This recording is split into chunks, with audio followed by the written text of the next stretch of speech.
ಈಗ ಇಂಡಿಯಾ ಇವತ್ತಿನ ಸನ್ನಿವೇಶದಿಂದ ಕಲಿಬೇಕಾಗಿರೋ ಪಾಠ ಏನು?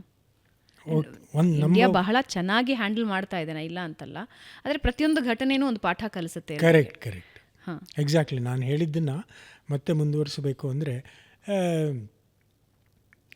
We should look after hour interest without hurting anybody, which is India doing in any case. ಆಮೇಲೆ ಈ ಎಲ್ಲರಿಗೂ ಎಲ್ಲರ ಜೊತೆಗೂ ಒಂದಿಷ್ಟು ಎಮೋಷನಲ್ ಬಾಂಡಿಂಗ್ ಇಟ್ಕೋಬೇಕು. ಈಗ ನೋಡಿ, ಒಂದು ಕಾಲದಲ್ಲಿ ಅಂದರೆ ಒಂದು ಕಾಲದಲ್ಲಲ್ಲ, ಕೆಲವೇ ವರ್ಷಗಳ ಹಿಂದೆ ಮಾಲ್ಡೀವ್ ಸ್ಥಿತಿ ಏನಿತ್ತು, ಇಂಡಿಯಾ ಔಟ್ ಅಂತೇಳಿ ಎಲೆಕ್ಷನ್ ಗೆದ್ದುಬಿಟ್ರು. Sri Lanka was also against us. Nepal Gen Z problem ಇದೆ. ಭೂಟಾನ್ ಮತ್ತು ಬಾಂಗ್ಲಾದೇಶ್ ಹಿಂದೂಗಳ ಕಗ್ಗೊಲೆ ನಡೀತಾ ಇತ್ತು. ಅವರಿಗೆಲ್ಲ ನಾವು ಸಹಾಯ ಮಾಡ್ತಾ ಇದ್ದೀವಿ.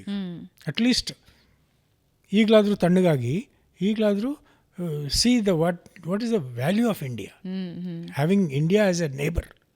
What is the value? ಬುದ್ಧಿ ಬರುತ್ತೋ ಇಲ್ಲೋ ಗೊತ್ತಿಲ್ಲ, ಬಟ್ ನಾವು ನಮ್ಮ ಒಂದು ಇದನ್ನು ಮಾಡಬೇಕು.